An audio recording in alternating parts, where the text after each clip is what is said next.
Assalamualaikum warahmatullahi wabarakatuh. Alhamdulillahirrabbilalamin. Kembali lagi bertemu bersama kami di channel NMC Borneo bersama saya Fadlul Holik. Malam ini kita akan coba mengupas tentang, tetap masih di seputaran Pilkada Pasir. Hanya saja yang berbeda pada malam hari ini, kita ada di program Jaksa Menyapa Milenial Pasir. Program Jaksa Milenial Pasir, Jaksa Menyapa itu adalah program nasional yang semua kejaksaan negeri di kabupaten kota itu mempunyai program yang sama. Artinya kalau malam ini kita mau coba mengangkat tentang manifest public trust, yaitu mengembalikan kepercayaan publik bahwa sesungguhnya kejaksaan merupakan bagian terpenting dalam penegakan hukum di Indonesia. Kemudian kenapa akhirnya kita mengusung lensa hukum Pilkada Pasir? Karena sama-sama kita ketahui, insya Allah tanggal 9 Desember nanti Kabupaten Pasir akan melaksanakan pesta demokrasi untuk menentukan bupati dan wakil bupati yang akan memimpin selama 4 tahun ke depan. Sebelumnya saya undang Kasih Intel Kejari Pasir, Bapak Yuli Hartono, SHMH. Saya minta aplusnya untuk beliau. Oke, teman-teman sekalian yang ada di Kopi Sedekah, ini untuk informasi bahwa acara ini kita laksanakan di Kopi Sedekah. Kopi Sedekah merupakan bagian dari Yayasan Pasir Peduli Sesama. Saya informasikan kepada teman-teman bahwa Kopi Sedekah merupakan sebuah tongkrongan yang sedikit berbeda, karena di Kopi Sedekah setiap Jumat malam itu ada bayar seikhlasnya, kemudian 10% dari apa yang didapatkan oleh Kopi Sedekah itu didonasikan untuk fakir miskin yang ada di Kabupaten Pasir. Sebelum kita lanjut, saya pengen ucapkan selamat datang dulu buat teman-teman abang-abang ganteng dari Kejaksaan Negeri Pasir yang mendampingi Bang Juli. Saya panggil abang aja ya, karena kita coba santai. Cik. Bang Juli, kita coba perkenalan dulu deh. Karena tak kenal maka tak sayang. Bang Yuli Hartono, SHMH, sebagai Kasih Intel di Kejaksaan Negeri Pasir, saya persilahkan untuk memperkenalkan diri. Selamat malam rekan-rekan semua. Saya perkenalkan diri, nama saya Yuli Hartono. Saya sebagai Kepala Seksi Intelijen di Kejaksaan Negeri Pasir, bertugas di Kejaksaan Negeri Pasir sejak tahun 2018, bulan ini tepat 2 tahun yang lalu. Rekan-rekan saya bawa rekan-rekan di sini sengaja untuk ketemu teman-teman dari ada Pak Andi, Pak Andes, Mas Seto dan Mas Andri. Rekan-rekan semua, pertama saya ketemu Mas Fadel, kemudian bincang-bincang, dan ada program Mas Fadel untuk mengundang kami, dan kebetulan sinkron dengan kegiatan kami Jaksa Menyapa yang sebenarnya sudah kami rutin lakukan di Radio Dayataka ya Mas Fadel ya. Radio Dayataka yang program kami untuk membuka diri kami untuk memberikan edukasi pada masyarakat, menampung komunikasi 2 arah dari masyarakat, bagaimana masukan masyarakat tentang semua hal, baik itu tugas dan fungsi kejaksaan itu sendiri maupun perkembangan hukum dan penegakan hukum di Kabupaten Pasir. Malam ini memang sengaja kami mengambil tema lensa hukum pada pelaksanaan Pilkada Pasir. Memang pada akhir ini dalam waktu dekat kita di Kabupaten Pasir akan melaksanakan Pilkada ya, tepat tanggal 9 Desember, di mana tahapan sekarang pada tahapan kampanye ya Mas Fadel ya. Nah untuk teman-teman semuanya, kami harap nanti ada diskusi, lebih senang diskusi dari teman-teman semuanya, supaya sama-sama kita belajar, sama-sama kita bagaimana memberikan edukasi masyarakat tentang proses pilkada dan hukum pada umumnya. Itu kira-kira. Oke, demikian tadi sekedar perkenalan dari Bang Juli.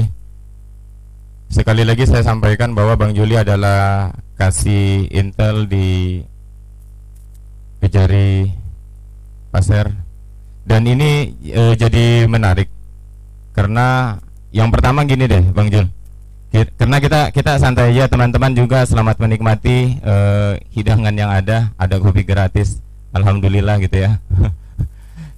Saya mau yang pertama saya mau tanya sebenarnya, berbicara tentang tupoksi, kita bicara tupoksi dulu secara menyeluruh tentang Kejaksaan Negeri Kabupaten Pasir deh. Seperti apa kira-kira Bang Juli? Mungkin rekan-rekan sudah mengetahui tupoksi sedikit banyak atau kejaksaan ya, khususnya jaksa ya. Jaksa mungkin sebagian dari masyarakat melihat jaksa sebagai satu penuntut umum ya, mungkin rekan-rekan ya, penuntut umum maupun penyidik. Namun sebenarnya ada beberapa wajah kejaksaan sebenarnya. Tupoksi kejaksaan sebenarnya luas, artinya kejaksaan tidak hanya sebagai penuntut umum, tidak hanya sebagai penyidik dan sebagainya. Jadi di kejaksaan itu ada beberapa bidang tugas, bidang pidana umum, bidang pidana khusus, bidang intelijen, bidang pertahanan negara, dan kemudian bidang pembinaan. Di selanjutnya ada barang bukti dan rampasan. Nah, korelasinya apa dengan pilkada? Nanti ada korelasi dengan pilkada. Nah, bidang pidana umum tentunya sudah rutin menangani perkara pidana umum dalam sebagai jaksa penuntut umum. Jaksa dalam ini adalah dalam sistem hukum pidana kita, dalam sistem peradilan terpadu, jaksa sebagai pengendali penanganan perkara, Mas Fadil sebenarnya. Jadi yang menentukan layak tidaknya suatu perkara pidana, atau pidana dulu ya, pidana umum maupun pidana khusus, untuk dilimpahkan ke persidangan, untuk dilakukan persidangan, itu adalah jaksa. Kemudian menyerahkan kepada jaksa, kemudian diteliti dan sebagainya, kemudian dinyatakan lengkap dan menentukan layak tidaknya perkara dihadapkan ke persidangan, baik itu rasa keadilannya, kemanfaatan dan kepastian hukumnya. Ini yang dinamakan dalam istilah hukum asas dominus justice. Itu kira-kira dalam hukum pidana sebagai jaksa penuntut umum. Dan juga jaksa sebagai penyidik untuk tindak pidana tertentu, Mas Fadel dan rekan-rekan. Penyidik tindak pidana korupsi dan juga pelanggaran HAM berat untuk Kejaksaan Agung. Kemudian di bidang pertahanan negara, jaksa sebagai pengacara negara. Nah, wajahnya berbeda lagi ini dengan jaksa di bidang pidana dan sekarang di pertahanan negara. Negara, jaksa sebagai pengacara negara, artinya jaksa mewakili negara dalam hal ini pemerintah, badan usaha milik daerah, badan usaha negara sebagai pengacara negara, baik di bidang peradilan maupun di dalam pengadilan, di persahabatan peradilan untuk perkara perdagangan tata usaha negara. Maka tidak heran kita mewakili pemerintah dalam gugatan masyarakat atau gugatan apa tentang keperdataan sebagai jasa pengacara negara. Nah, fungsi jasa pengacara negara inilah juga berfungsi sebagai memberikan pendapat hukum, pendapat kepada pemerintah daerah ketika ada sesuatu hal tentang pemerintahan, tentang pembangunan, namanya memberikan legal opinion, dan legal assistance, memberikan legal assistance tentang permasalahan kegiatan pembangunan, pendampingan kegiatan. Nah, itulah fungsi jasa pengacara negara. Di institusi penegak hukum lainnya tidak ada fungsi jasa pengacara negara, hanya di kejaksaan. Walaupun fungsi-fungsi pencegahan lainnya ada, termasuk bidang datum juga melakukan fungsi pencegahan. Jadi memberikan advice kepada daerah bagaimana pelaksanaan pengelolaan keuangan daerah, bagaimana pelaksanaan pembangunan supaya menghindari dari penyimpangan. Kemudian yang keempat ada fungsi intelijen. Nah, di dalam undang-undang intelijen, kejaksaan diterapkan dalam instrumen intelijen negara. Ada intelijen, ada BIN, ada BAIS, ada TNI, ada Polri di kejaksaan. Nah, kejaksaan namanya intelijen justisial, artinya intelijen penegakan hukum, ada dalam bidang hukum. Nah, fungsi intelijen juga di kejaksaan juga membantu melaksanakan ketertiban umum. Salah satu contohnya dengan memberikan edukasi tentang hukum pada masyarakat, kemudian melakukan pemantauan potensi-potensi pelanggaran di masyarakat termasuk pilkada. Nah, memberikan kajian pada pemerintah daerah melalui pimpinan. Nah, itu kira-kira seperti itu. Jadi intelijen sosial itu juga menyeluruh di masyarakat. Nah, di bidang intelijen ini juga melakukan fungsi pencegahan, pengamanan, ada salah satu pengamanan pembangunan strategis. Artinya intelijen kejaksaan selalu mengamati pembangunan yang menggunakan uang negara, khususnya pembangunan strategis. Bagaimana potensi ancamannya, potensi hambatannya, penyimpangan seperti apa, dan dan untuk dapat melakukan deteksi dini. Nah, intelijen sebetulnya adalah indication and warning, indikasi, mengkaji indikasi dan peringatan, gitu ya, seperti itu. Dan juga melakukan pengawasan ideologi di kejaksaan ada namanya pengawas aliran kepercayaan, di mana berkoordinasi dengan MUI dan ulama daerah, kemudian melakukan aliran kepercayaan, mendeteksi aliran kepercayaan yang kemudian menyimpang dan kemudian bisa dilakukan kajian oleh MUI dan ada kemudian pendidikan di Kejaksaan Agung untuk pengkajian itu apakah sah atau bukan, seperti itu. Dan juga tentu membantu daerah dalam pembangunan daerah, kira-kira seperti itu. Kemudian yang kelima, fungsi pembinaan tentu lebih kepada kesekjenan atau kesekretariatan kantor, pembenahan kantor, pengembangan keuangan kantor. Dan ada juga ini ada Pak Andi sekarang kepala seksi perdata usaha negara, Pak Andi menggantikan Pak. Dan sebentar lagi juga pindah ke Jakarta. Pak Andi dulu sebelumnya sebagai kepala seksi barang bukti dan rampasan. Nah, barang bukti rampasan itu pengeluaran semua barang bukti untuk perkara pidana dikelola dan apakah dirampas oleh negara atau kemudian untuk dikembalikan untuk kemudian pembuktian persidangan, kembalikan ke pemiliknya setelah putusan pengadilan, kira-kira seperti itu. Ya. Kalau kita berbicara tadi tentang topoksi gitu, ya. Kalau saya coba kemudian kan bangsa Indonesia ini kan kalau berbicara tentang perangkat hukum ada beberapa itu termasuk kepolisian dan segala macamnya. Kalau kewenangannya apa yang akhirnya membedakan tentang penegakan, pencegahan dan penindakan itu? Terima kasih ya. Jadi ini kita bicara sistem criminal justice system, artinya kalau untuk peradilan pidana dulu ya, ada namanya penyidik ya Mas Fada ya. Penyidik itu ada kepolisian untuk penyidik pidana umum, tapi korupsi dan sebagainya. Kemudian ada penyidik lainnya. Kalau untuk kepabeanan ada bea cukai, ya kewenangan penyidikan. Kemudian untuk tindak pidana imigrasi ya ada imigrasi penyidiknya. Kemudian tindak pidana pelayaran ada angkatan laut dan juga punya kewenangan penyidik di tindak pidana perikanan. Kemudian ada PPNS, penyidik negeri sipil, ada di kehutanan, di lingkungan hidup, dan Satpol PP termasuk dalam ini Satpol PP. Ada beberapa variasi penyidik seperti itu. Nah, di mana letak hubungan dengan kejaksaan? Nah, ini kalau kejaksaan istilahnya single persekutor, artinya penuntut umum tunggal. Nah, kalau di KPK juga penyidik tim negosiasi. Kalau rekan-rekan semuanya mengenal di KPK ada jaksa, itu jaksa dari kejaksaan RI yang ditugaskan di KPK. Jadi jaksa hanya ada di Kejaksaan RI. Artinya single persekutor dan pengendali penuntut umum tertinggi di Jaksa Agung, termasuk sebenarnya dalam hal ini pemilih militer. Makanya dalam tahun ini sekarang ada Jaksa Agung Muda Militer. Nah, itu posisi penyidik. Nah, penuntut umum ini dalam kejaksaan sebagai penuntut umum tadi saya bilang. Nah, bagaimana prosesnya? Nah, ketika kepolisian maka penyidikan, maka akan dilimpahkan jaksa sebagai jaksa penuntut umum untuk dinilai apakah perkara ini layak dilimpahkan persidangan, memenuhi syarat sesuai dengan hukum acara pidana, pembuktian dan sebagainya untuk dilimpahkan ke persidangan, kira-kira seperti itu. Nah, kalau di persidangan ada hakim yang memutuskan, kira-kira seperti itu. Nah, sebenarnya sekarang tambah satu lagi criminal justice system, yaitu ada lembaga pemasyarakatan. Jadi ending proses peradilan pidana adalah lembaga pemasyarakatan.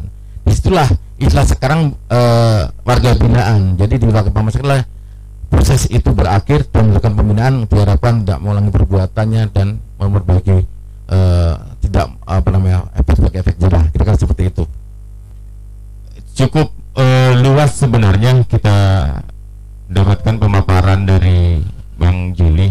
Cuman kemudian akhirnya kita mau tarik ke pembahasan kita lensa hukum Pilkada Pasir.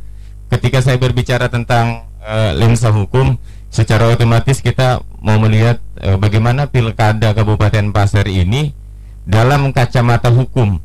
Karena kita sama-sama tahu bahwa pilkada berdasarkan regulasi itu kan banyak yang diatur gitu kan. Pilkada serentak di Indonesia, Bang Juli, apa tanggapan secara detail itu dari kejaksaan seperti itu?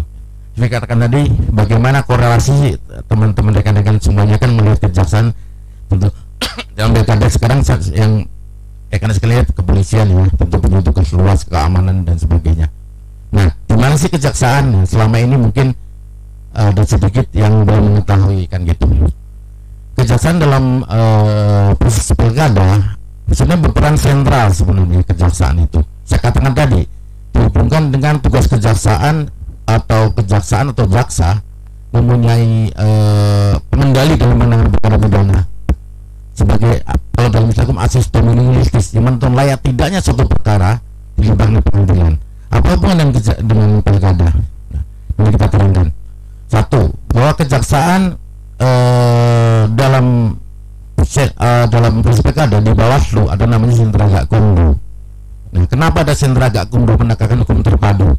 Di Bawaslu ada sentra gakumdu, ada kepolisian, ada Bawaslu, ada kejaksaan di situ. Nah, saya hubungan lagi tadi dengan saya terangkan tadi dengan proses hukum acara pidana tadi, ada kepolisian, kejaksaan. Nah, proses hukum dari penyidik silakan kejaksaan dan kemudian dikasih meneliti, jaksa meneliti apakah lengkap atau tidak dan kembalikan kepada penyidik kalau kurang lengkap. Nah, kenapa di Bawaslu kemudian ada sentra gakumdu? Nah, kebetulan rekan-rekan ini adalah anggota sentra gakumdu semua. Karena pilkada punya tahapan yang cepat. Nah, kemudian tindak pidana pilkada, pelanggaran hukum pilkada itu ada di Undang-Undang 10/2012 tidak pidana apa ya. Nah, sebenarnya terangkan dulu. Pilkada itu pelanggaran ada 3 sebenarnya. Administratif, kemudian pidana dan etik. Nah, tidak administratif tentunya akan sebagai keberatan dan sebagainya sampai ke tahap penuntutan negara, dan etika ada di Dewan Kehormatan Penyelenggara Pemilu. Nah, di Bawaslu inilah untuk memproses semua pelanggaran pidana dalam pilkada. Nah, kenapa ada kepolisian, ada kejaksaan di situ? Ini supaya penanganan cepat. Cepat artinya satu atap. Kalau di hukum acara pidana, kepolisian menyerahkan ke berkas perkara ke penuntut umum akan bolak-balik dikasih petunjuk. Di dalam proses di Bawaslu diatur di Perbawaslu dan Undang-Undang 2016 sangat cepat prosesnya. Ketika ada pelanggaran pemilu khusus pidana, maka dilaporkan ke Bawaslu. Makanya ada kemudian proses klarifikasi di situ. Pada proses klarifikasi sudah ada hadir jaksa dan penyidik dalam ini kepolisian. Nah, apakah kemudian itu menjadi tindak pidana kah atau administratif atau etik ditentukan di situ. Jadi awal sudah koordinasi, tidak menggunakan hukum acara pidana biasa yang pula artinya penyidik menyerahkan berkas perkara dan teliti dan dikembalikan lagi. Nah, ada tahapan waktu yang dibatasi di situ. Nah, kemudian di Bawaslu itulah kemudian setelah ditentukan di perkara pidana tidak dilakukan penyelidikan dan penyidikan oleh kepolisian. Penyidikan dalam waktu 14 hari harus diserahkan ke jaksa penuntut umum. Limitatif di 14 hari. Itu pidana pemilu, pilkada, pemilu juga sama, pilkada. Dalam waktu 14 hari, kemudian dalam waktu kurang lebih 5 hari harus dilimpah ke pengadilan.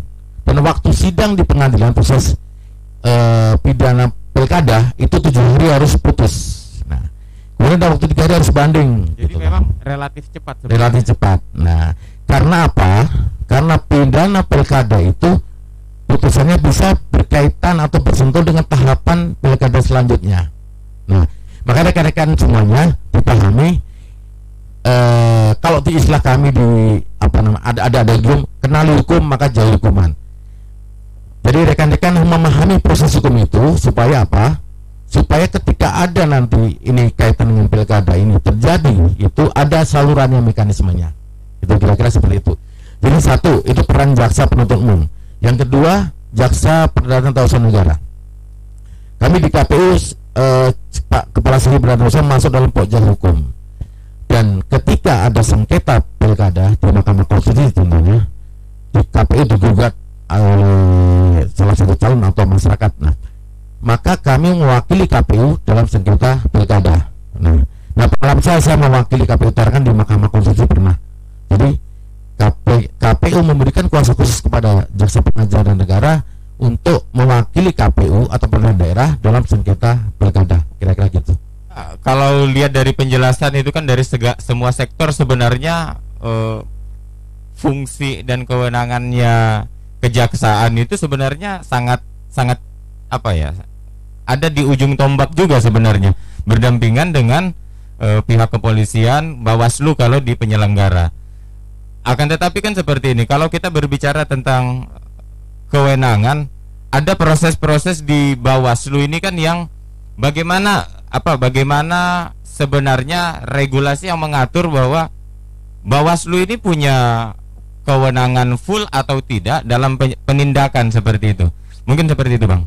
Kan tadi di Undang-Undang 10 2016 Cipta Agung dan hukum yang terbentuk di situ dan Bawaslu.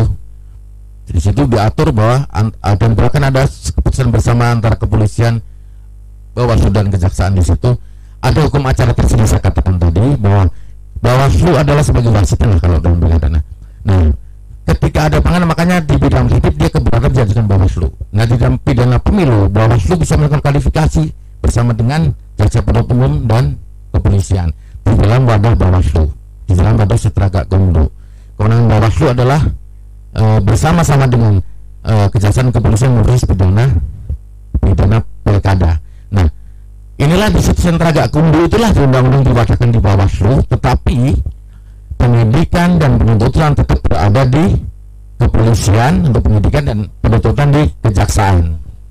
Tetapi wadah Bawaslu lah yang dipakai untuk mengkoordinir ini. Itu kewenangannya adalah melakukan kualifikasi dan kemudian meningkatkan penyidikan, dilakukan penyidikan kepolisian dan dilakukan penuntutan oleh kejaksaan. Seperti itu. Ada tahapan-tahapan pembahasan di situ bersama Bawaslu, apakah ini tidak pidana pilkada atau bukan, dan kemudian apa yang penyidikan atau bukan atau tidak. Nah, sejak awal, sejak dini, makanya ada koordinasi jaksa penuntut umum, penyidik dan Bawaslu sendiri di dalam wadah Bawaslu tersebut. Nah, ketika menaikkan suatu perkara, misalkan ada laporan, kalau Bawaslu mengklarifikasi dulu Bawaslu, itu didampingi oleh jaksa penuntut umum dan jaksa dan anggota di situ, jaksa dan penyidik. Itu kemudian dibahas bahasan pertama. Bahasan pertama bahasa penyidik, Bawaslu dan penuntut umum membahas apakah ini merupakan tindak pidana atau bukan, tindak pidana pilkada atau bukan maksudnya.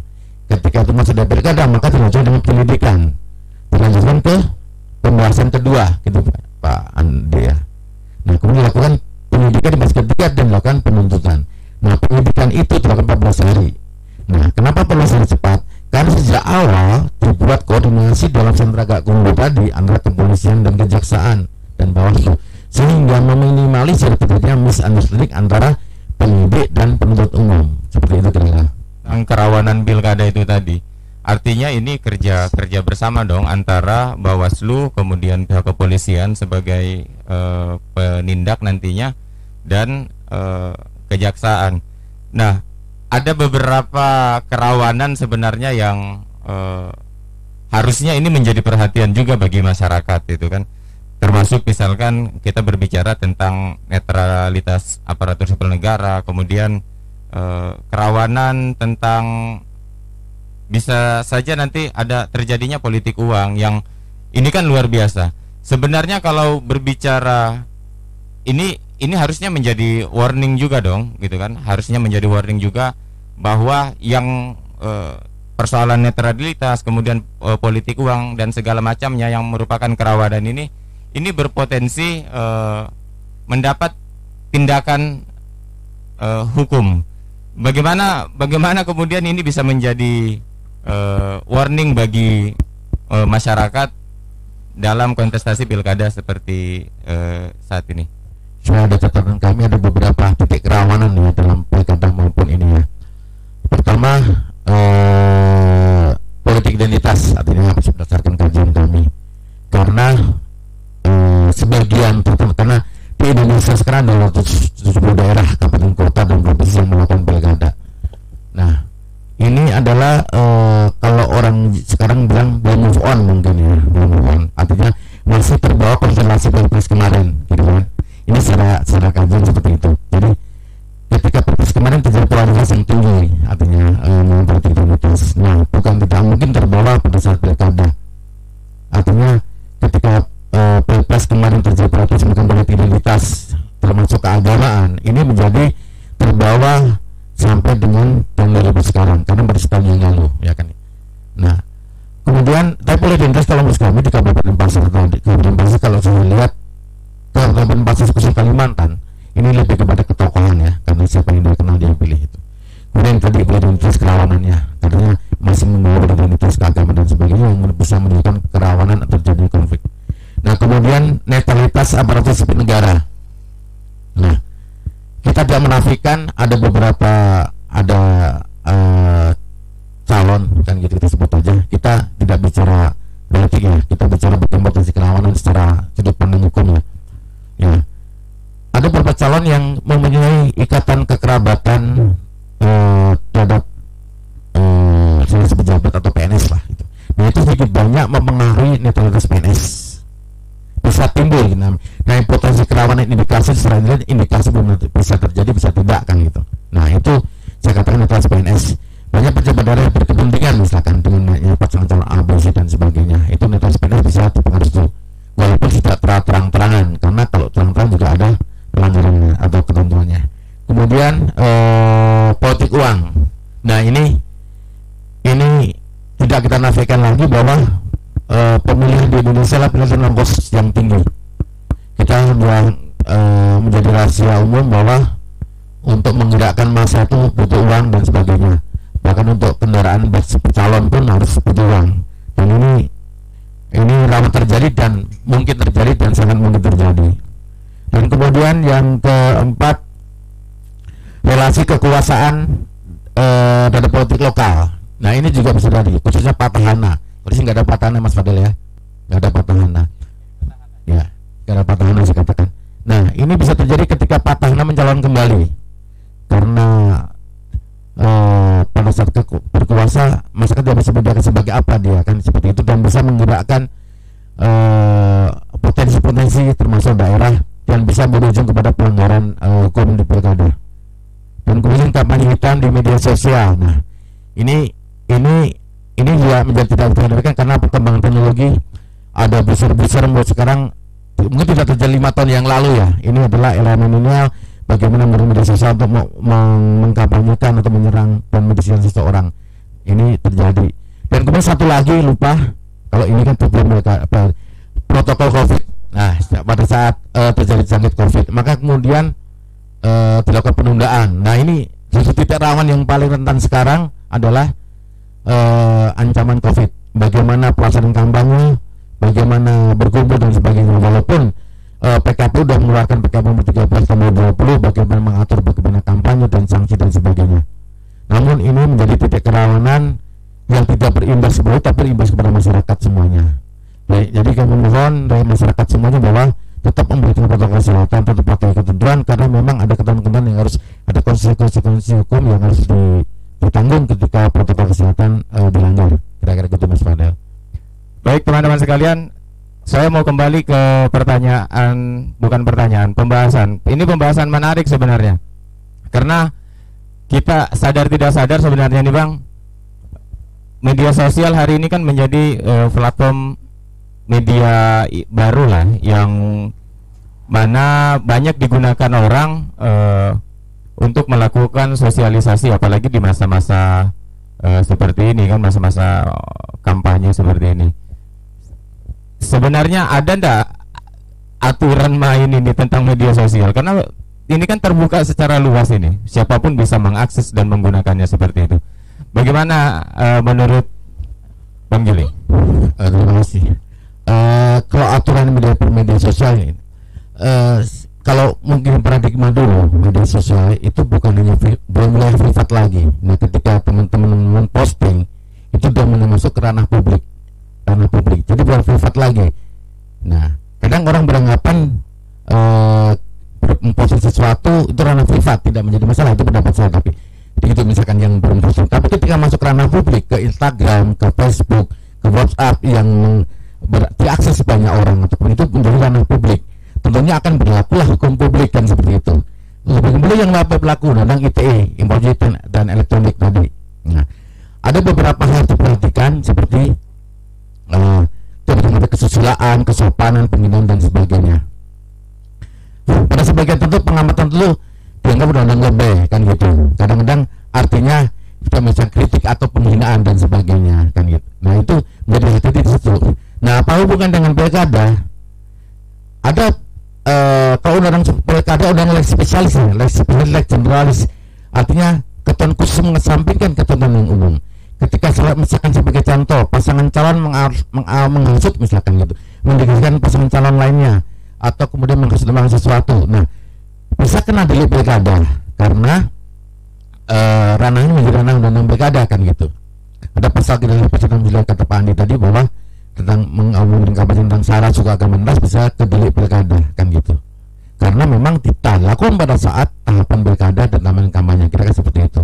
Nah, rambu-rambunya juga ada undang itu tadi, artinya tidak tentang suku, ras, agama, penghinaan, pornografi, kesusilaan, dan mencemarkan seseorang kan seperti itu, menggigit seseorang. Nah, tapi banyak terjadi juga sekarang di TV kan sedikit lapor polisi kan gitu. Nah, seperti itu. Nah, pencemaran nama baik misalkan. Jadi kadang-kadang kita keliru pencemaran nama baik itu. Kalau ada seseorang merasa tercemar nama baiknya lapor polisi. Jadi pencemaran nama baik itu bukan suatu keadaan, Kalau orang merasa tercemar lapor. Bukan gitu. Orang merasa diancam lapor. Tapi pencemaran itu juga ada perbuatan. Nah, rekan-rekan harus memahami itu. Misalkan pengancaman juga sama. Orang duduk-duduk rokok, tatoan besar kan. Nah, merasa takut lapor polisi. Jadi bukan perasaan atau keadaan, tapi perbuatan pengancaman. Misalkan awas kamu apa ini seperti itu.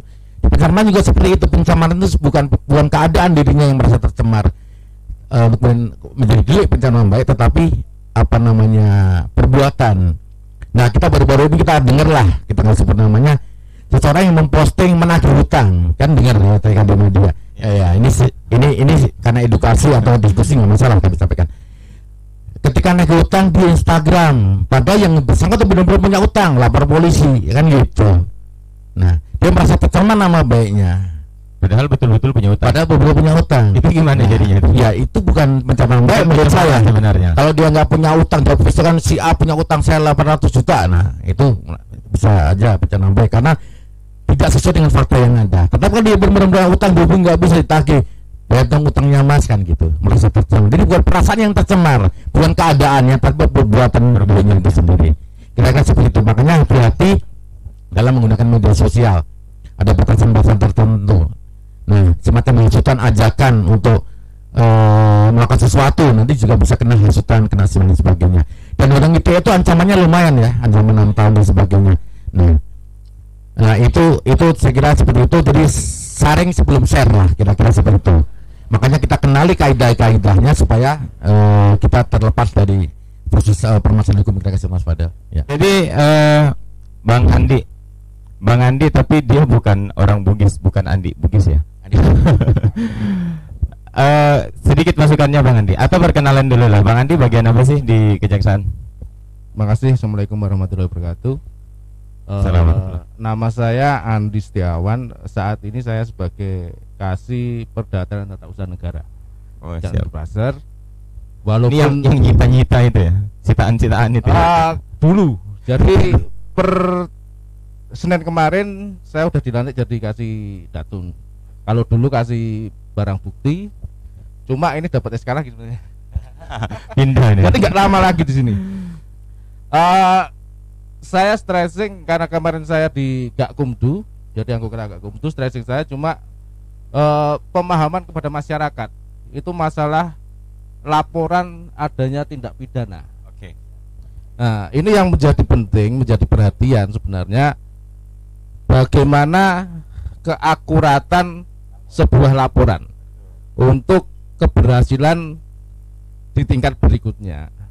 Jangan sampai nanti baru di tingkat kecamatan udah mentah gitu. Nah, jangan sampai masyarakat yang mengadukan adanya temuan tindak pidana katakanlah itu tanpa adanya bukti yang kuat. Karena apa? Karena kita teman-teman di sentra Gakumdu itu pasti akan kuncinya itu akan mencari alat bukti sebenarnya yang kita kesusahan. Jadi kita dibatasi tadi Pak Yulu udah stressing, dibatasi waktu.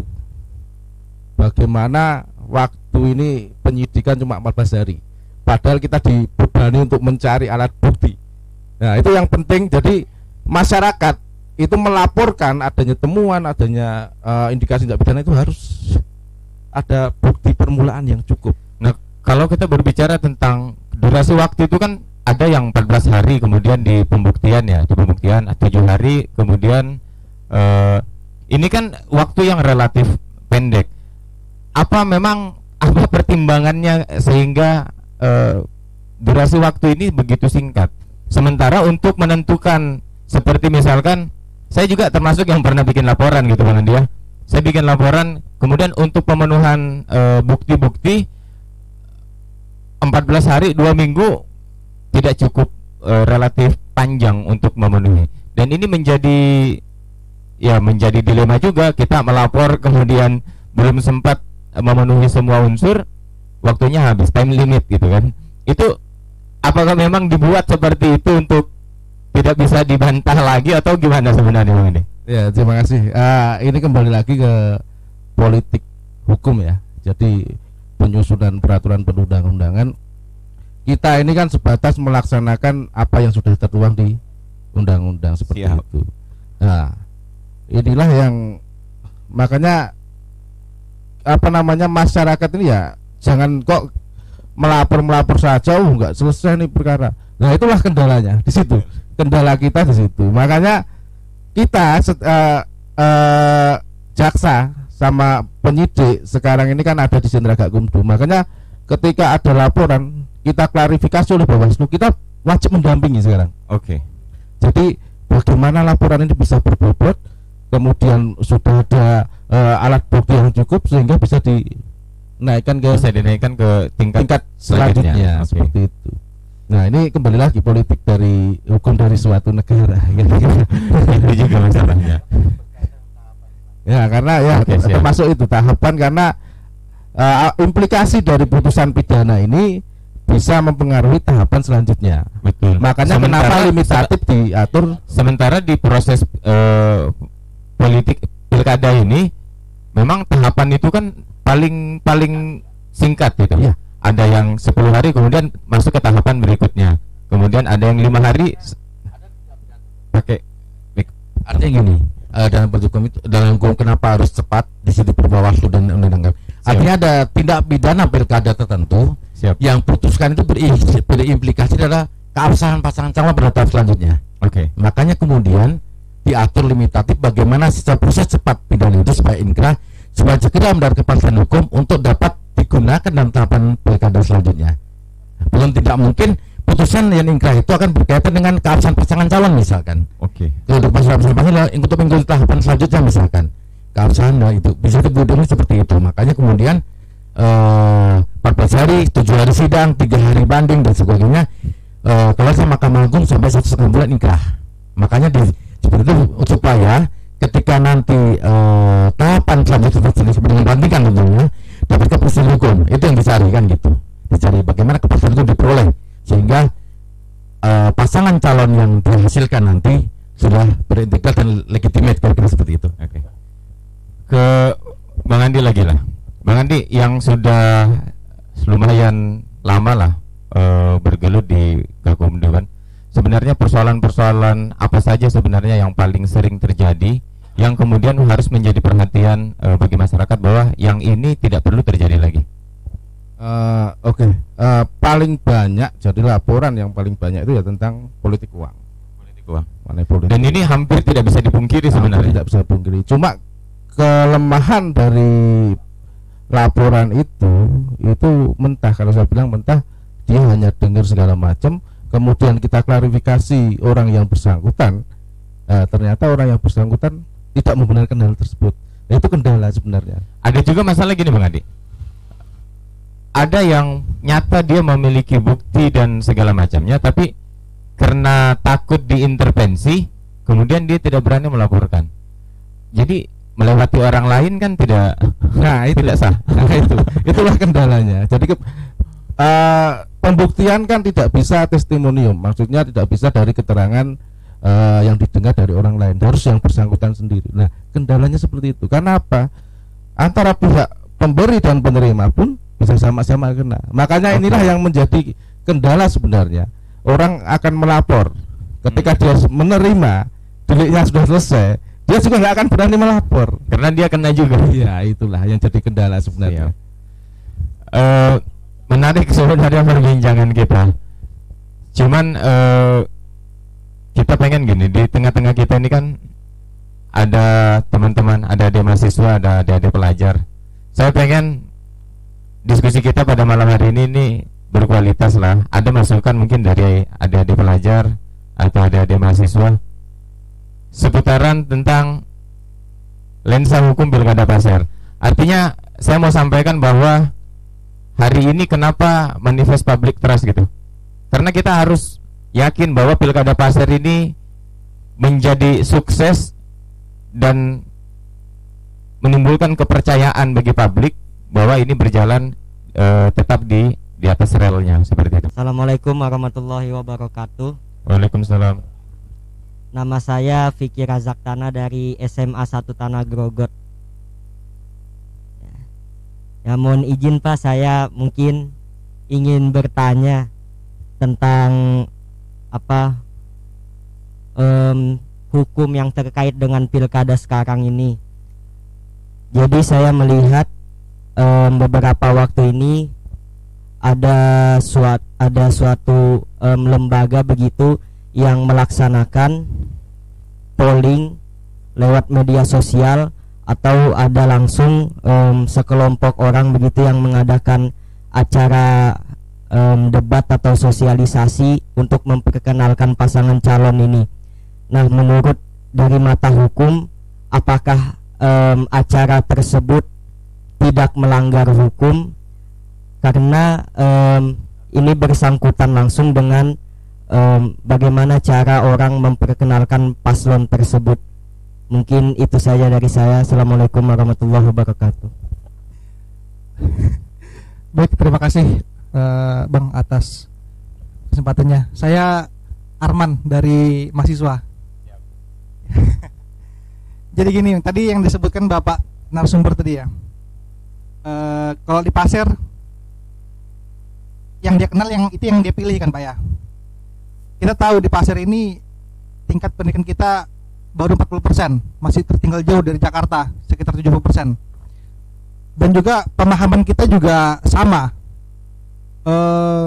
proses berpikirnya juga sama, masih cenderung primordial. Oke.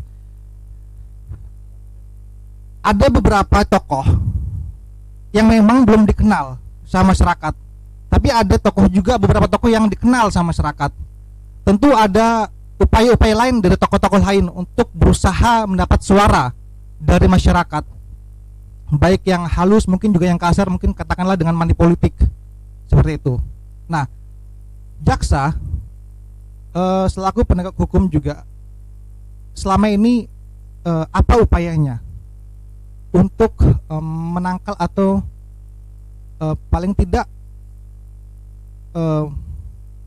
mencegah itulah, supaya tidak ada masyarakat-masyarakat yang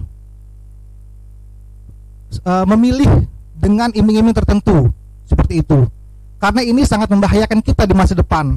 Seterusnya Pasir akan terus ketergantungan apabila seperti ini, dan akhirnya masyarakat kita tidak bisa berpikir secara mandiri. Dia akan tergiring dengan iming-iming dari calon pemimpin. Sekian dari saya, terima kasih. Perkenalkan, nama saya Nur Mukminah dari mahasiswa Minah. Nur Mukminah. Nur Mukminah. Kan pasti banyak orang yang kurang setuju dengan hasil akhir pilkada kan? Siap. Bagaimana cara menyikapi pelaporan orang yang tidak menyetujui hasil akhir dari pilkada? Terima kasih.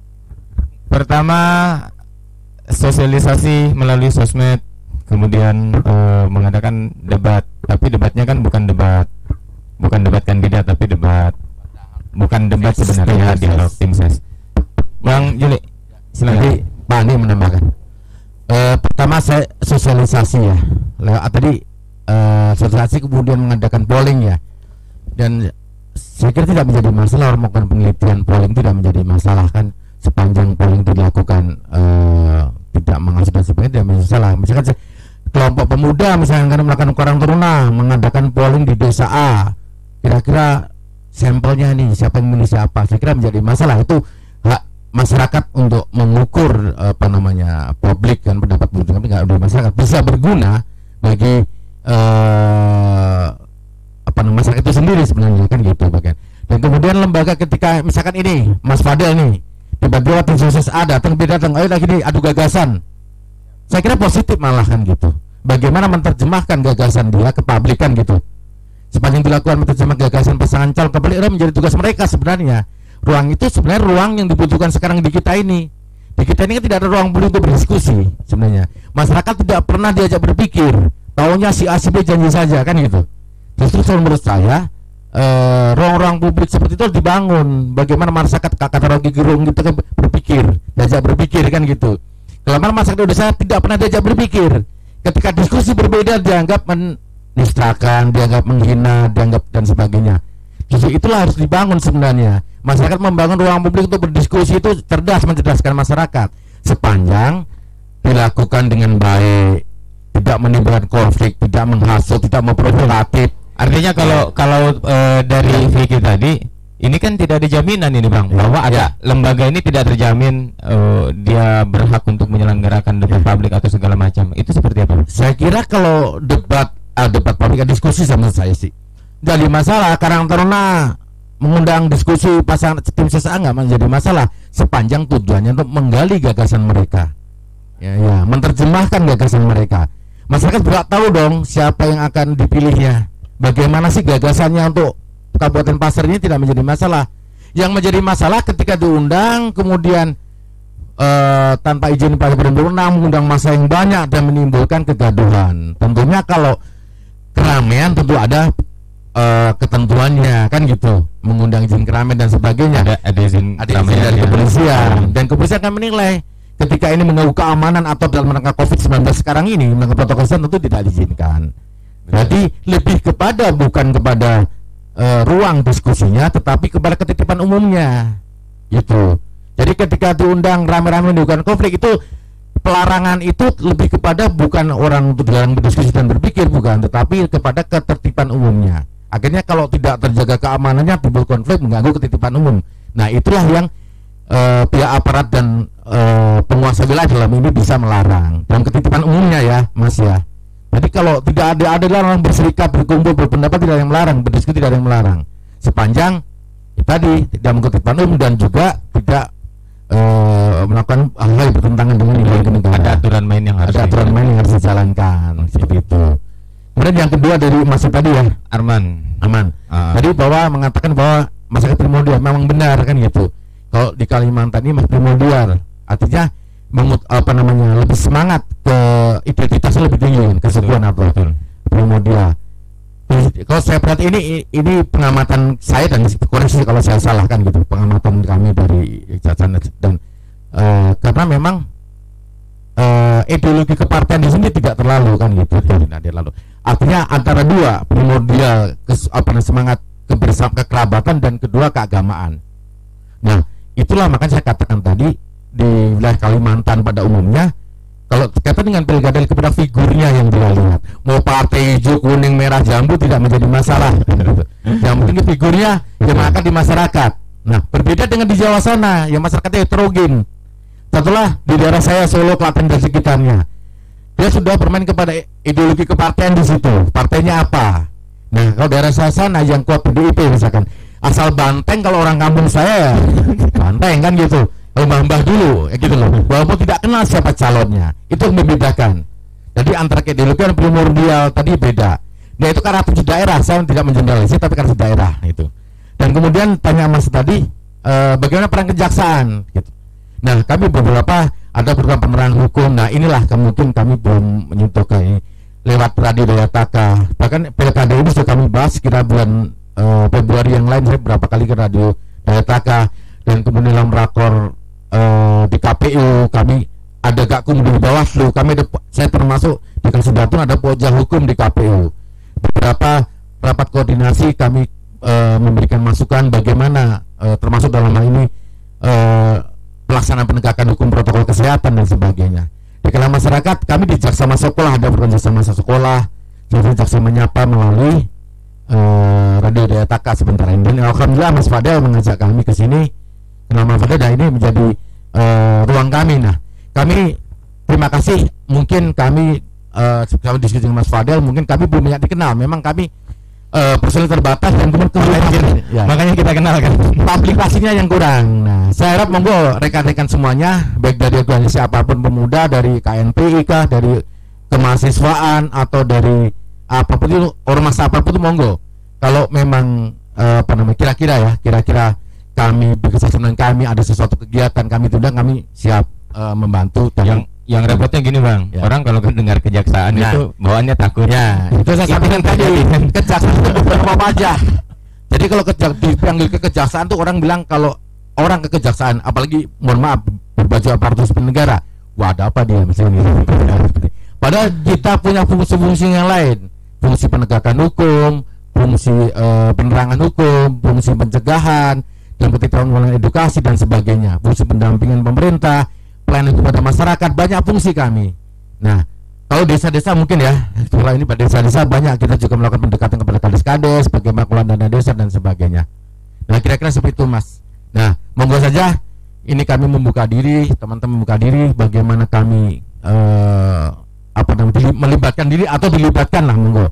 Ketika masyarakat kegiatan pemuda apapun ormas itu ketika ada kegiatan membutuhkan kami hadir, nggak masalah kan seperti itu. Nah, kemudian pertanyaan mbaknya tadi sikap terhadap sengketa ya. Ya, siap. Sengketa hasil pilkada ya. Saya kira mekanisme jelas ya. Sengketa hasil pemilihan itu ada di Mahkamah Konstitusi kan gitu. Maka gugatan ke Mahkamah Konstitusi. Sengketa itu mah sengketa hasil pilkada. Ya kata-kata kalau pidana nanti melalui Bawaslu. Nah, administratif juga melalui Bawaslu dan keberatan kemudian disampaikan ke Pengadilan Tata Usaha Negara. Nah, nanti gugatan itu diajukan ke Mahkamah Konstitusi, Pak ya, Mahkamah Konstitusi, dan kemudian disangkalah sengketa hasil pilkada. Seperti kemarin contohnya tidak kurang lebih Pilpres ya, Pilpres. Namun di Mahkamah Konstitusi itu hasil ya dalam hasil pilkada sepanjang hasil pilkada disampaikan di Mahkamah Konstitusi. Namun ketika ada proses pelanggaran terhadap proses pilkada itu di ranahnya ada di Bawaslu.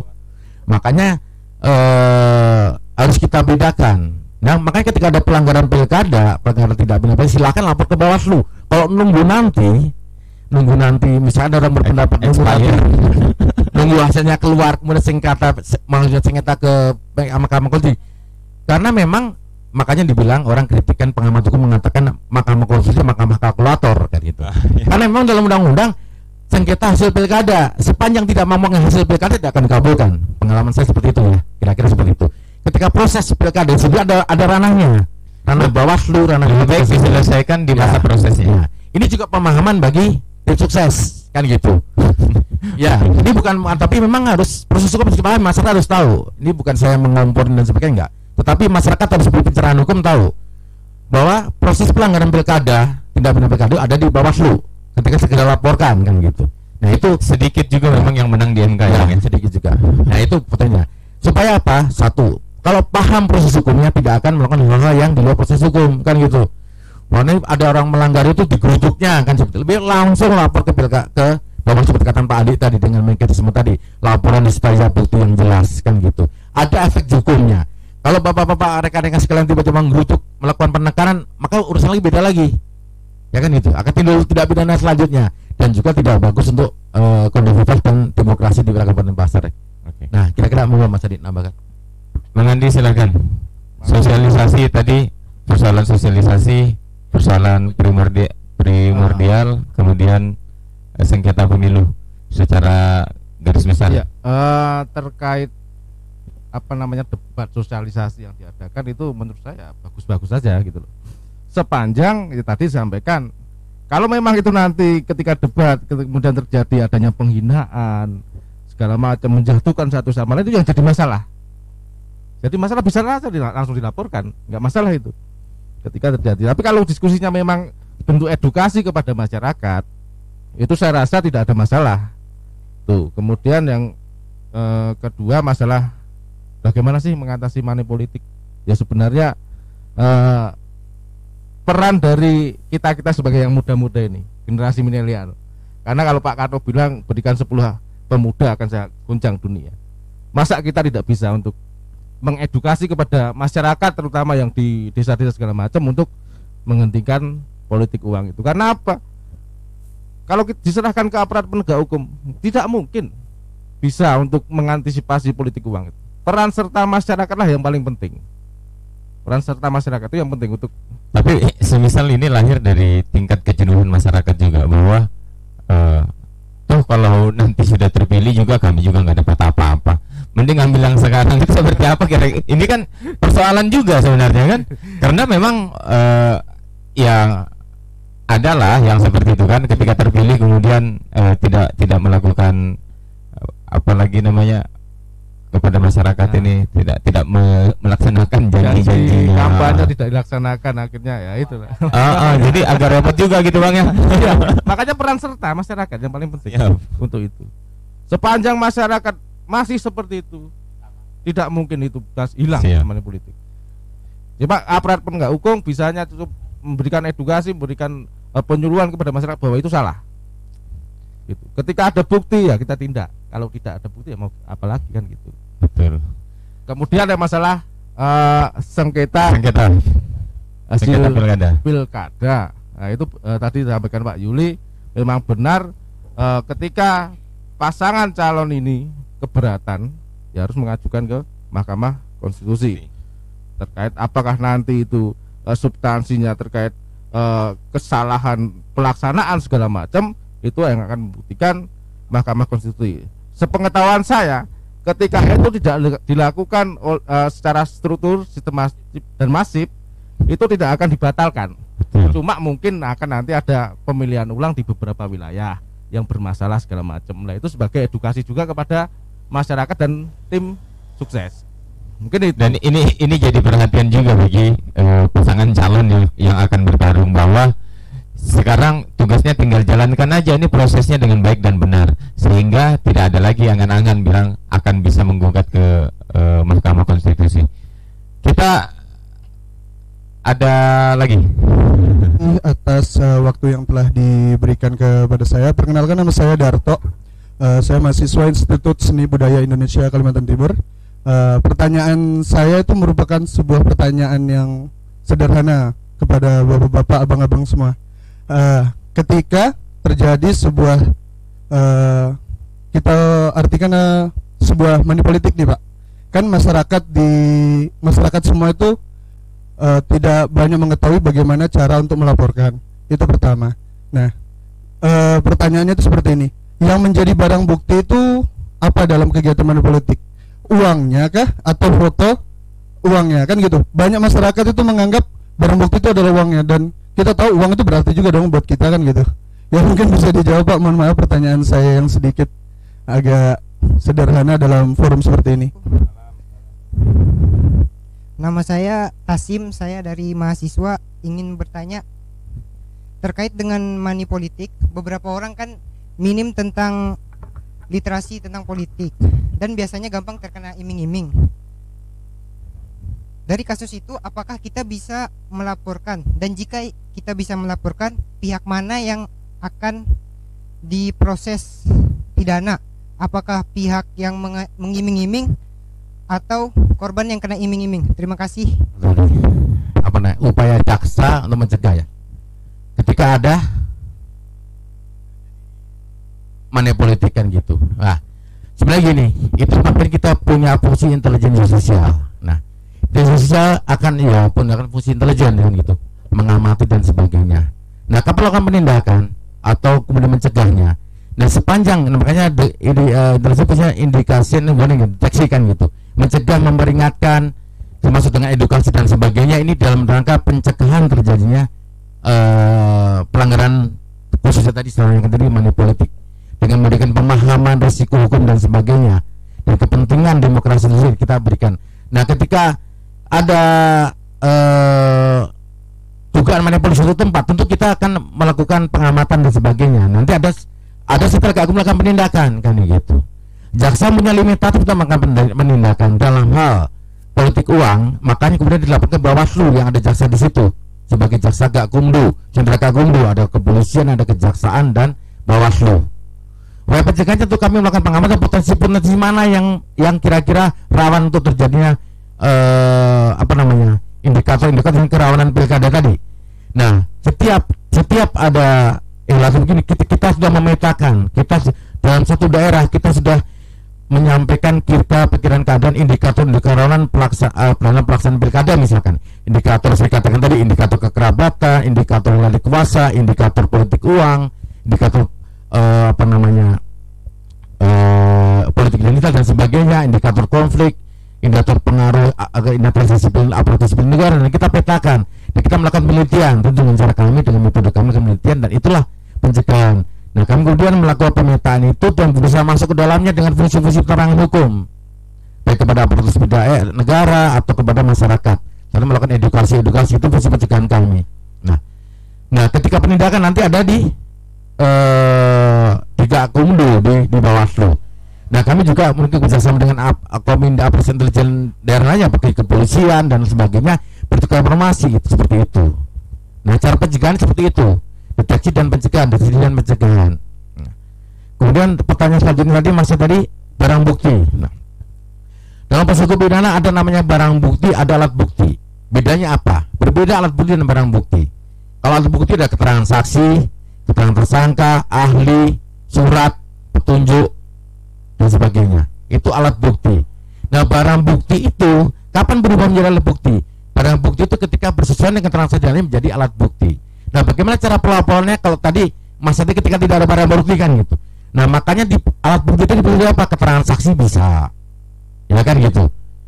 Atau kemudian keterangan tersangka jadi mengakui bisa. Dan petunjuk itu apa? Petunjuk bisa barang tadi, barang uang tadi yang dapat digunakan untuk pembuktian nanti, atau foto, atau kemudian rekaman dan sebagainya. Ya, itu seperti itu. Jadi dua orang saksi melihatnya, kemudian ada rekaman video. Sekarang gampang kan Mas kan, ngintip direkam kan gitu. Jangan ditegur dulu kan gitu. Nah gitu. Saya jelaskan. Tapi artinya alat bukti seperti itu, bisa keterangan saksi, tersangka kan gitu.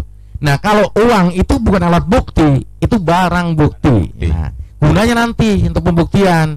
Ketika barang ini sesuai dengan keterangan saksi dan keterangan dan alat bukti lainnya, baru menjadi alat bukti petunjuk namanya.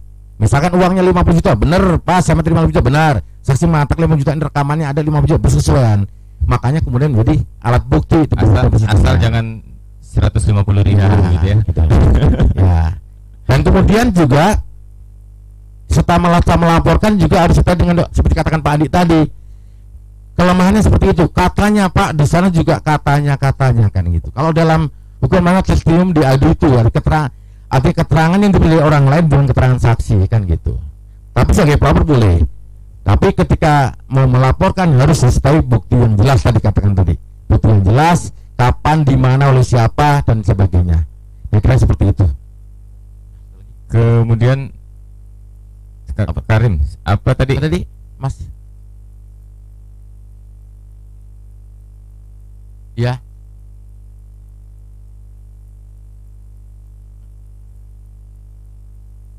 Oh iya. Oke. Yang kena iming-iming dana ini siapa ini? Menjanjikan sesuatu sudah masuk delik pidana. Itu ada delik formal, ada delik material. Kalau delik formal itu tidak merupakan akibat, tidak perlu pelaksanaan perbuatan. Misalkan kalau dalam korupsi menjanjikan sesuatu hal untuk melakukan kewajibannya atau tidak melakukan kewajiban pejabat daerah atau pejabat negara, termasuk penyelenggara pilkada, itu sudah kena deliknya. Menjanjikan sesuatu sudah kena delik formalnya. Tidak perlu akibatnya, tidak perlu dia sudah melaksanakan kewajibannya, sudah menjadi delik. Arti iming-iming sudah menjadi sesuatu, sudah delik, bisa ditindak dengan tidak benar pilkada. Ada ketentuan hukumnya. Menjanjikan sesuatu misalkan untuk mempengaruhi seseorang untuk melakukan pilihan misalkan, atau kemudian menjadi bagi pada penyelenggara pemilu gitu. Nah, mungkin Pak Andi bisa nambahkan. Terima kasih. Ini terkait masalah pembuktian. Memang di hukum pidana kita, seseorang dikatakan melakukan tindak pidana bila terpenuhi dua alat bukti minimal. Nah, bagaimana kualitas dua alat bukti ini terkait dengan money politik? Cukup apa benda ini ya? Nah, money politik ini pasti kan ada orang yang memberi, ada orang yang menerima. Atau kalau tadi menjanjikan sesuatu, ada yang menjanjikan, ada yang menerima janji atau segala macam. Kalau dia kamu milih saya kasih ini segala macam. Nah, di situ memang ada delik formil, ada delik material yang tadi sampaikan. Ketika orang baru menjanjikan atau memaksa orang lain atau mengiming-imingi orang untuk memilih dia, itu bisa masuk ketika didukung oleh dua alat bukti tadi. Nah, dua alat bukti itu apa? Satu, keterangan saksi. Si calon penerima ini pun bisa jadi saksi, ya kan? Ketika dia menolak segala macam, tapi dia diiming-imingi, kemudian dia mau dikasih uang, nih kamu milih saya, dia bisa nggak kena si orang ini. Ketika dia langsung begitu ada kejadian ditawarin itu langsung melaporkan. Tentunya laporan itu harus didukung, jangan hanya keterangan dia saja. Apa didukung alat bukti apa? Mungkin ada saksi yang lain melihat atau yang mendengar. Itu bisa. Atau di leg spesialis undang-undang pemilu ini sarana elektronik sebagai alat bukti. Rekaman, foto segala macam itu termasuk alat bukti. Rekaman suara itu termasuk alat bukti. Itu termasuk alat bukti. Nah, jadi ketika katakanlah kita terima nih, kita rekam. Nah, itu sudah alat bukti terpenuhi. Jadi syarat untuk melaporkan mudah terpenuhi gitu loh. Jadi masyarakat mungkin teman-teman di sini bisa mengedukasi juga ke masyarakat yang lain. Seperti itulah apa yang dinamakan alat bukti untuk bisa tidaknya seseorang itu diajukan ke proses pidana. Jadi memang sebenarnya kalau berbicara tentang politik uang, kalau dari masyarakat sendiri itu timbul kesadaran dari masing-masing masyarakat, sebenarnya justru lebih mudah ya, Bang, daripada mengharapkan penegak hukum yang menindak seperti itu kan. Lebih mudah kalau menimbulkan kesadaran, dan itu jadi penting teman-teman semuanya. Ya inilah pentingnya kegiatan kita pada malam hari ini, bahwa kita coba, ini ada edukasi yang perlu disampaikan kepada publik, kepada masyarakat Kabupaten Pasir, bahwa sebenarnya kalau berbicara tentang politik uang, kuncinya itu ada di kita sebagai masyarakat Kabupaten Pasir, bagaimana mau menciptakan pilkada yang bersih seperti itu. Kita sampai di 2 jam kita sudah ngobrol. Cuman masih ada enggak? Oh ya sudah. Ini Kohati, HMI Wati. Perkenalkan, nama saya Farda, saya dari mahasiswa teknik se-Kalimantan. Apakah ada pertanyaan saya, apakah ada perlindungan hukum untuk orang-orang yang melapor kepada Bawaslu soal money politik yang dilakukan salah satu calon pilkada, dan jika ada, hukum perlindungan tersebut undang-undang nomor berapa dan pasal berapa? Terima kasih. Oke. Nah, kalau untuk kaitan dengan saksi dan korban ya, termasuk pelapor dan sebagainya, kita punya lembaga perlindungan saksi dan korban. Nah, 12/2006 tadi kalau pasalnya saya detailnya lupa ya kan.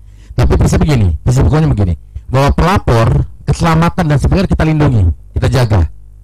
Pelapor tidak pidana apapun kita lindungi, korban, termasuk dalam halnya kemarin kejadian ya, termasuk dalam hal bahkan pelapor korban anak kemarin kita dilindungi dan sebagainya. Itu prinsipnya. Jadi ada proses kita, bahkan ada kemungkinan kemudian ada safety host dan sebagainya. Kewajiban penyidik, penuntut dan sebagainya penegak hukum untuk melindunginya. Dan itu undang-undang 12/2006 mengatur tentang perlindungan saksi dan korban. Pelapor keselamatan dijamin. Kalau memang proses terancam, segera laporkan kepada aparat berwajib, nanti akan dilindungi dia keselamatannya. Karena pelapor ini adalah kunci dari penanganan perkara tersebut. Dan negara wajib melindunginya. Nah, ketika terancam melaporkan saja kepada pihak berwajib yang melakukan, nanti akan dilindungi dengan ada mekanisme perlindungan tersendiri dan tidak undang-undang. Kemudian dia apa di safety host kah, bagaimana ada penjaminan perlindungan saksi korban dan termasuk pelapor tadi.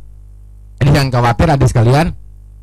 Tapi juga melaporkan juga memang dirinya juga pelapor, memang bukan pelaku sendiri, jangan melaporkan juga kita sendiri. Kan gitu. Seperti yang dikatakan Pak Andi tadi, politik uang, menolak saja, menolak, kemudian dengan alat bukti rekam tadi menolak untuk menerima, deliknya formil dapat ini, tapi kemudian terima diem aja, begitu tahun temannya lapor kan gitu. Nah nanti malah kan gitu, biasanya udah habis lapor kan gitu, makanya kurang. Makanya pelapor itu akan dilindungi. Jadi Undang-Undang 12 2006 ya tentang lembaga administrasi dan ada lembaganya, LPSK ada lembaga sendiri dan akan dirahasiakan identitasnya, keberadaannya dirahasiakan.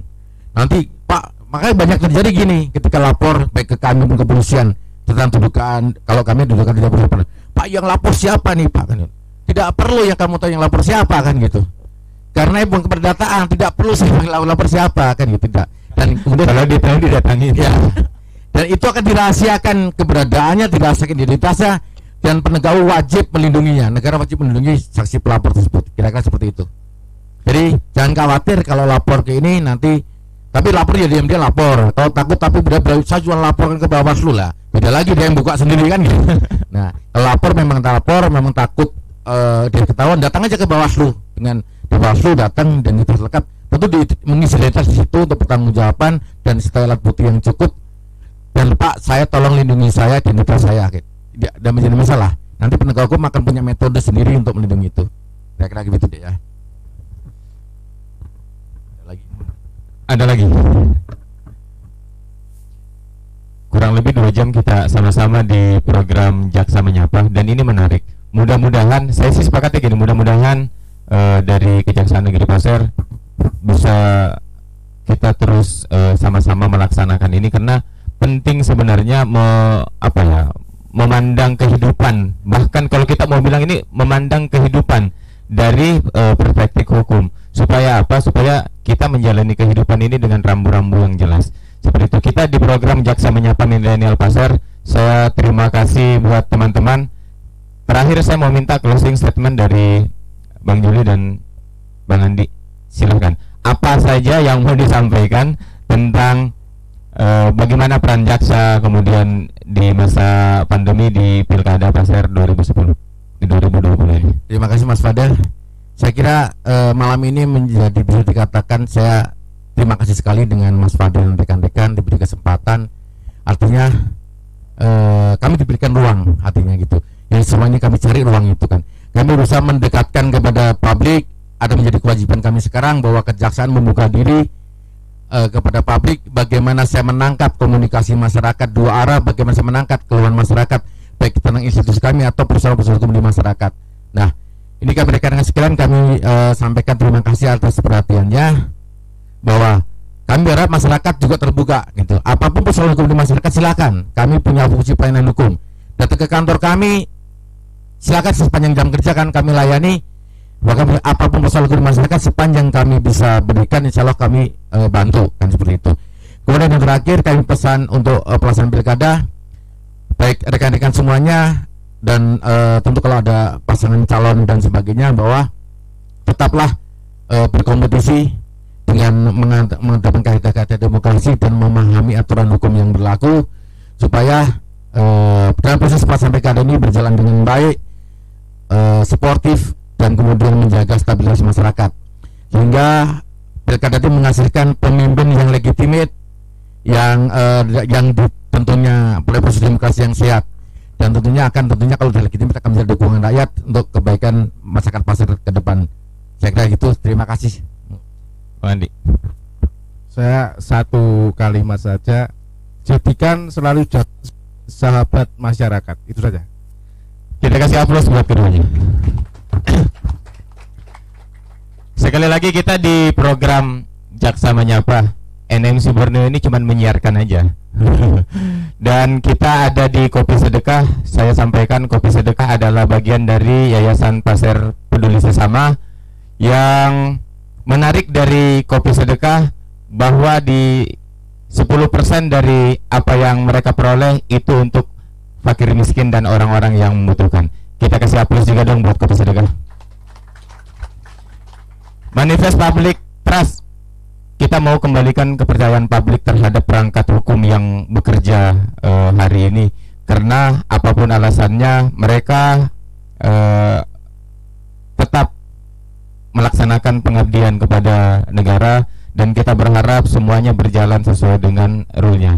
kemudian Densa Hukum Pilkada Pasir, kita optimis Pilkada Pasir berjalan dengan baik, kita kawal sama-sama, kita sukseskan 9 Desember sehingga bisa menciptakan pemimpin Kabupaten Pasir yang betul-betul punya mimpi yang sama dengan kita yang memilihnya, mewujudkan Kabupaten Pasir yang lebih baik. Kita aplaus buat kita semua yang hadir di sini. Saya ucapkan terima kasih buat teman-teman yang hadir. Bang Juli, terima kasih. Bang Andi, teman-teman dari Kejaksaan, terima kasih sudah hadir. Adik-adik mahasiswa, adik-adik pelajar SMA, teman-teman mahasiswa dari Samarinda, itu jauh-jauh itu dari Samarinda. Teman-teman Kopi Sedekah, Yayasan Pasir Peduli, semuanya terima kasih. Sekali lagi aplaus untuk kita semua. Saya akhiri. Billahi taufiq wal hidayah. Ihdinas siratal mustaqim. Assalamualaikum warahmatullahi wabarakatuh.